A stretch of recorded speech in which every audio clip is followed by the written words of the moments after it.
J'allais évoquer, parce qu'on ne parle pas de la Syrie, on n'a pas encore parlé de Bachar, et on n'a pas parlé très peu de Daesh, hormis sur les questions de terrorisme. Nathalie Goulet. Alors, le Yémen. L'Iran qui est derrière cette question et la peur de l'Iran. Bon, ça devient totalement irrationnel, on peut comprendre un certain nombre de choses. Mais le Yémen, juste un mot, ça fait quand même des années qu'après le départ d'El-Saleh, parce qu'il y a quand même une transition démocratique qui s'est faite à peu près convenablement. Arrière-base d'Al-Qaïda. Arrière-base Al-Qaïda, point connu ni de terroristes, parce que sur le World Trade Center, etc., jusqu'à preuve du contraire, il y a plutôt des Yéménites que des Iraniens. Et des camps d'entraînement au Yémen qui servaient à entraîner. Et un cours pour faire de l'arabe en 3 mois fluent à Sanaa, vous pouvez y aller, c'est là que les gens s'entraînent. Ceci étant, ça fait des années, au moins 2 ans, que la conférence des donateurs a promis de l'argent, notamment pour restaurer la sécurité, et que cet argent des pays du Golfe n'a pas été versé non plus, et que le Yémen crie au secours depuis au moins 2 ans, en disant qu'ils ne pourront pas tenir tout seuls face à ces terroristes. Donc si vous voulez, la situation s'est dégradée, donc maintenant on a besoin de cette autorité et de cette action, mais ça fait quand même longtemps que la situation est dégradée au Yémen. Enfin, je pense à votre contrôle. La guerre saoudienne, ils ne peuvent pas la gagner. C'est impossible. Le Yémen, c'est comme l'Afghanistan. C'est un pays qui ne peut pas se gouverner, mais personne ne peut le faire à leur place. C'est le Vietnam du Donc c'est un bourbier qui s'annonce. C'est pour ça qu'ils ne mettent pas le pied au Yémen. Ils ne peuvent pas. Vous pensez quoi, Gonzalo Rouillard, cette question du Yémen, de l'Iran qui est derrière, alors sur la grille sunnite-chiite, et on retombe sur le schéma qui est plus... Laissons tomber, si Olivier le préfère, laissons tomber chiites, sunnites, mais disons tout simplement clan iranien contre clan saoudien. Oui. Bon, ben voilà. Bon, il se trouve que les haïdites ou les houthis sont quand même légèrement chiites, plus que sunnites. C'est ça, ils sont plutôt chiites. Sur le plan théologique, ils se rapprochent davantage des sunnites. Mais bon. Enfin, on est rentré laissons dans tomber. l'exégèse. Sur le plan diplomatique et militaire, ils se rapprochent très nettement de l'Iran qui leur accorde. C'est la clé de lecture.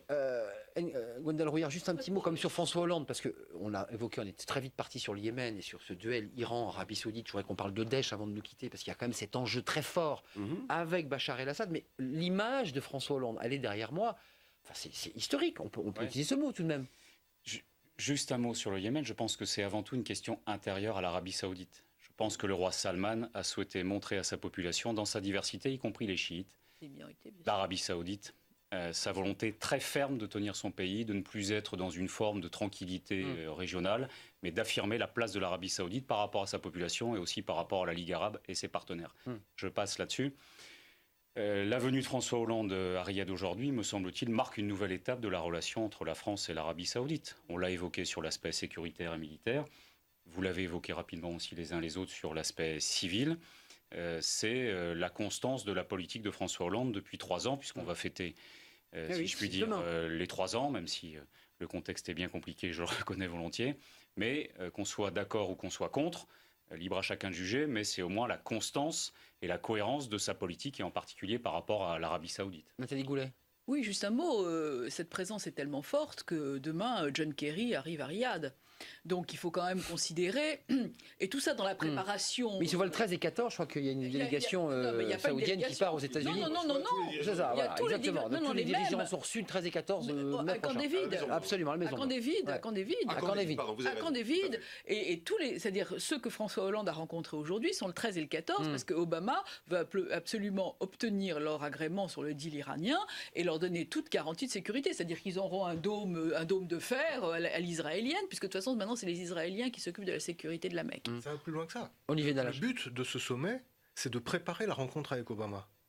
Et en invitant François Hollande à cette réunion de préparation, ça le mouille en quelque sorte dans la méfiance à l'égard de la politique américaine. Donc c'est à double tranchant, cette...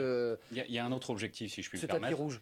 Le président Al-Sisi et le roi de Jordanie souhaitent tenir autant que possible un nouveau sommet à Sharm el-Sheikh des dirigeants arabes pour acter la stratégie politique et sécuritaire et mettre en œuvre la force arabe que j'évoquais tout à l'heure. Je ne dis pas que ça va être fait, parce que je sais que c'est compliqué, parce que c'est toujours compliqué, on l'a dit. Mais en tout cas, leur objectif premier, c'est celui-là, avec le soutien de la France et avec le soutien des Américains, puisque nous sommes alliés. Il y avait un tweet, je ne sais pas si il vous concerne, mais en tout cas c'est tweeté. Nathalie Goulet peut-elle nous parler de Nabucco, le projet gazoduc qatari? Nabucco, il n'est pas qatari, il est d'Azerbaïdjan. Il est d'Azerbaïdjan. Non mais c'est important parce que voilà, c'est un tweetos qui vous interpelle. Vous avez la gentillesse, je reprends juste une seconde. On parlait de souveraineté militaire tout à l'heure. Vous êtes exactement, les pays du Golfe sont un peu comme des enfants dont les parents divorcent. Il y a les États-Unis et la France, ils vont tirer le maximum pour leur sécurité de chacun d'entre eux. Et ils jugeront ensuite des conditions dans lesquelles... Une forme d'opportunisme, en quelque sorte. Le dîner iranien... Oui, mais enfin, c'est tout à fait le jeu. Mais le jeu diplomatique est extrêmement fort. C'est passionnant. Parce non, mais on rentre dans des choses, finalement... Vous dites opportunisme. Le mot s'entend, on ne sait pas ce que vous souhaitiez, mais le mot s'entend forcément avec une nuance péjorative. Oui. Moi, je vous dis... Pas du tout. Je vous dirai tout simplement, je vous répéterai tout simplement que l'Arabie saoudite et l'ensemble des pays sunnites derrière elle diversifient aujourd'hui leurs alliances, ce qui est de très bonne politique pour toute puissance dans toutes circonstances, et ils le font pourquoi ? Parce que les États-Unis eux-mêmes sont dans un processus de diversification de leurs alliances dans la région, en tentant de ressouder les liens avec l'Iran. C'est tout. Le dossier iranien, c'est le 30 juin, vous m'arrêtez si je me trompe. Officiellement, l'embargo sera levé le 30 juin. La France... Non, mais je dis officiellement. On arrive à l'accord. D'accord, mais est-ce que la France va poser problème ? Parce qu'il y a quand même ce débat, il y a la position de la France dans ce dossier. Elle va camper en puissance sourcilleuse comme elle le fait depuis le début. Pointilleuse sur ce dossier. Un mot sur Daesh, Nathalie Goulet et Gwendal Rouillard, c'est un sujet important parce qu'après tout, on parle de ces pays du Golfe qui s'arment. La question américaine qui avait été hésitante à l'époque où François Hollande voulait avoir le soutien des Américains pour attaquer en 2013. Les Américains s'étaient retirés, reculés. On en est où exactement, là, concrètement, dans le contexte qu'on vient d'évoquer ce soir ? Parce que Daesh est là, existe toujours, continue à faire la guerre. Allez-y, vous faites des politesses sur le plateau, elle est en direct, Gwendal Rouillard, allez-y. Madame le sénateur. Alors, allez-y, c'est une question que les Français veulent entendre. Il faut des troupes au sol maintenant, parce qu'on n'y arrivera pas autrement. Les avions, ça suffit pas. Les Rafales, ça suffit pas. Les avions, ça suffit pas. Les Rafales sont pas encore construits, mais vous avez quand même un certain nombre de militaires iraniens notamment qui sont au sol et qui déjà engagés. Donc, si vous voulez, l'Iran ayant été parti d'un certain nombre de problèmes, sera forcément de facto parti d'un certain nombre de solutions. Et une des solutions, vous comprenez bien que l'Iran ne va pas attendre l'autorisation de quiconque pour défendre sa frontière avec l'Irak. Ils sont déjà sur le terrain, il faut le préciser. Absolument, ils sont déjà engagés. Voilà. Donc je pense que oui. Et cette question de la nécessité... Troupe au sol, moi j'entends troupe au sol. Troupe au sol. Avec, pour combattre Daesh est une des grandes raisons de la volonté des Américains de se réconcilier définitivement avec l'Iran pour en faire un allié ou en tout cas un appui dans la lutte contre Daesh et d'une manière plus générale une tentative de stabilisation de la région. Vous êtes d'accord, Gwendal Rouillard ? Parce que, excusez-moi naïvement, pour celui qui n'est pas l'expert en géopolitique et en politique étrangère, il se dit, mais attendez, tous ces pays du Golfe sont très très bien armés, 39% de leur PIB, c'est colossal. Ceux du Golfe. Ceux du Golfe, je précise bien, l'Iran c'est 1,8 du PIB, c'est peu finalement. Pourquoi finalement prennent-ils pas leur destin en main pour essayer eux aussi vraiment d'agir ? On parle de troupes au sol, mais lesquelles ? Parce que leurs militaires sont trop peu formés. Et c'est ça la question. D'ailleurs, ça fait partie du contrat signé avec le Qatar. Ils ont les outils, mais pas les hommes. Des pilotes de chasse qataris. Et c'est un sujet pour l'ensemble des pays concernés. Moi, ce que je veux dire surtout, c'est que l'action militaire, mais on est tous convaincus ici autour de la table, n'est pas une fin en soi. Et on n'a pas de solution militaire, ni en Irak, ni en Syrie. Troupes au sol, j'entends troupes au sol, j'entends... Elles ne seront ni américaines ni européennes, elles seront iraniennes. Voilà. Ce sont les forces en formation actuellement. Et il faut surtout, et François Hollande l'a dit, redit aujourd'hui, en particulier lors de son point presse, un processus politique. Si on s'est réjoui de l'arrivée d'un nouveau Premier ministre irakien qui puisse mieux respecter, mieux intégrer les sunnites et leurs dirigeants et les partis sunnites qui participent, en tout cas pour certains d'entre eux, au jeu démocratique. On parle bien d'un processus politique, même si c'est bien compliqué. Et une fois de plus, il faut rester humble. Et pour la Syrie, on le sait, la solution sera politique.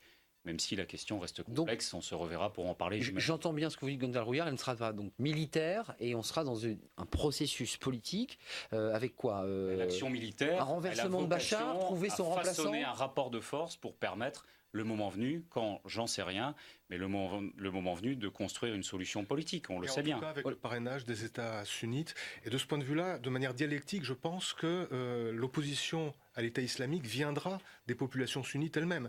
On a vu le retournement en Jordanie lorsqu'il y a eu cet horrible assassinat quand le pilote jordanien a été brûlé. L'opinion jordanienne qui a marqué le peuple jordanien. Elle était partagée quand même parce qu'elle est assez violemment anti-chiite. Mais d'un coup, En une nuit, elle s'est retournée contre l'État islamique, Daesh, comme vous voulez. Olivier a tout à fait raison. Et c'est pas des Aux bombardements de sunnites de l'extérieur. prendre leur destin en main. Il ne faut pas oublier Et ils le souhaitent. Est-ce que les dans ces musulmans sont pays... quand même les premières victimes de Daesh jusqu'à aujourd'hui. Ah, de loin. Donc il ne faut De pas oublier très, ça très non loin. plus. Et les menaces qui ont été faites ouvertement sur l'Arabie Saoudite, aussi par Daesh, sont aussi des choses à prendre en considération. Gwendal Le Rouillard. sujet pour nous, Parce- c'est comment on participe à notre juste place, ni plus ni moins, à l'émergence d'un nouveau leadership sunnite. Parce que depuis la disparition de Saddam Hussein, depuis, comment dirais-je, une situation libanaise complexe avec l'assassinat d'Hariri, ce que je constate, c'est que les sunnites Non plus cherchent leur de leader. grands leaders désespérément. C'est pas moi qui le dis, Mais est-ce que c'est ce le rôle sont de la eux. Est-ce que c'est le rôle de la France de chercher un nouveau leader sunnite? Non, mais il y a un homme qui J'ai se pas dit voit chercher. très très bien J'ai dans pas ce dit rôle. hein. chercher. C'est trouvé. J'ai dit Trouvé. soutenir éventuellement Oui, et celles il y a et ceux un qui homme peuvent se voit très bien dans ce émerger. rôle, c'est le général Sissi. Enfin, le maréchal. Le maréchal Sissi. Oui, le président Absolument. égyptien. C'est un exemple. Un mot de géopolitique, parce qu'on voit que François Hollande est accueilli, c'est le tapis rouge. La géopolitique, c'est quoi? On réécrit la carte dans 3 ans, parce que Raqqa a pris une partie du territoire irakien et sur le territoire syrien, c'est un pays qui est coupé en deux. Est-ce qu'il faut... Vous n'avez pas du tout tort. Est-ce qu'on refait... Oui. On est sans doute, peut-être en tout cas, entré dans un processus de redéfinition des frontières au Proche-Orient. Au Moi, sol j'y de la crois beaucoup. Première Guerre mondiale. Oui, c'est ça. Mais de Voilà. toute façon, Il faut refaire et réécrire de nouvelles frontières, Nathalie Goulet. chaque fois que Bagdad est c'est tombé, figé. Depuis l'histoire, chaque fois que Bagdad est tombé, ça existe au moins 3 fois, la carte du Moyen-Orient a été redessinée. Et il faut remercier les Américains, dont il ne faut quand même pas oublier que c'est eux qui ont quand même mis le chaos Et dans qui la sont région. partis. Faut quand même appeler un chat un chat. Il faut quand même pas oublier que c'est eux qui sont rentrés en 2003 et qu'il faut remercier Jacques Chirac de nous avoir évité ce guêpier. On ne le dira jamais assez. 2003, l'ONU. Bon, et c'est quand même de là que la dégradation s'est faite. Et donc que la carte soit redessinée est une conséquence normale, historique et traditionnelle de la chute de Bagdad. On ne peut plus garder les frontières actuelles. Et Gwendal de Rouillard. l'affaiblissement des frontières léguées par la colonisation. Et C'est complexe. Là, c'est Et au-delà des États- au-delà de François Hollande, et des au-delà des crises, enjeux des politiques crises, des et humains de économiques. Il y a une gouvernance. question de carte. Raqqa a pris une partie du territoire. La Syrie est coupée en deux. C'est très compliqué. Si on revient à l'action militaire, en tout cas, si j'écoute nos militaires sur place, ceux avec qui j'ai pu discuter en Jordanie et à Abu Dhabi, Qu'est-ce qu'ils vous disent ? effectivement, ils nous disent que ça se joue dans la durée. Alors c'est une évidence, mais ça va mieux en le redisant. Parce que quand même, aujourd'hui, disons-le, Daesh est affaibli. Ils ont perdu quand même beaucoup d'hommes. Leurs ressources financières sont limitées aujourd'hui, en tout cas plus que ça ne l'a été. Et donc, quand on dit on inscrit notre action militaire sur la durée, ça veut bien dire ce que ça veut dire. Ça se gagnera, si tant est qu'on puisse utiliser cette expression, dans la durée. Voilà, et donc, moi j'en reste là ce soir quant à la question des frontières, point d'interrogation. Oui, parce que c'est une question évidemment de prospective qui dépasse largement la visite mais de c'est François Hollande en Arabie Saoudite. C'est l'histoire longue. Longue. C'est important de faire de l'histoire longue aussi dans les émissions de débat. Ismaël, je sais que vous avez persisté et signé sur un tweet. On a bien compris votre position. Et puis, Yvon, vous en pensez quoi, vous, de cette question de Daesh, parce qu'on a parlé beaucoup de l'Arabie Saoudite et des pays du Golfe, mais comment vous envisagez, vous, la situation? On a parlé de troupes au sol, on a bien compris que ce n'étaient pas des troupes américaines, ni européennes, ni françaises, mais comment vous regardez, vous, le citoyen, cette question de Daesh, dont on parle un petit peu moins ces dernières semaines? Eh bien, moi, je vois mal comment la question pourrait être réglée sans prendre en compte les avis de Poutine et des Chinois. Ils ont les mêmes problèmes vis-à-vis de l'intégrisme islamique chez eux, et je ne vois pas un Poutine laisser les Américains et les Français régler tout seuls cette question-là. Ils vont vouloir intervenir, ça me paraît évident. Nathalie Goulet, sur la Chine. Ça Alors, vient déjà. allez-y. Non, j'ai pas Parce que là, on a fait le tour du monde ce soir, finalement, à travers je pense que là, pour l'instant, de toute façon, ils sont là. Non, moi, Le régime syrien a 2 alliés, l'Iran et la Russie. et qui les Ouais, soutiennent depuis moi, le début. je voudrais juste dire quelque chose. J'espère que la présence de François Hollande et que tout ce débat extrêmement important et pour les gens qui font de la diplomatie et de la stratégie quand même inédit et passionnant amènera un mariage de raison entre l'Arabie Saoudite et l'Iran. Ce serait quand même, ils ne s'aiment pas, faisons en sorte qu'ils se supportent. Ce qui serait quand même la meilleure solution pour la garantie économique, stratégique et Une réconciliation entre l'Iran et la... faisant qu'ils se Un supportent. compromis. Un compromis. Un mariage de Regardez, ça raison. aussi, c'est peut-être aussi... Mais on parle ils vont des- le chercher. Le mariage Je de pense raison, qu'ils vont le c'est chercher. Ouais. Le mariage de raison. Ça aussi, dire c'est plus que peut-être le une mariage manière d'amour. de réécrire la carte de C'est la clé de la stabilité. l'Iran et l'Arabie Saoudite. Olivier Dallach, ce sera le dernier mot. Il faut l'espérer, c'est pas l'hypothèse nécessairement la plus vraisemblable, mais C'est compliqué. c'est compliqué. Merci. La dot peut être chère.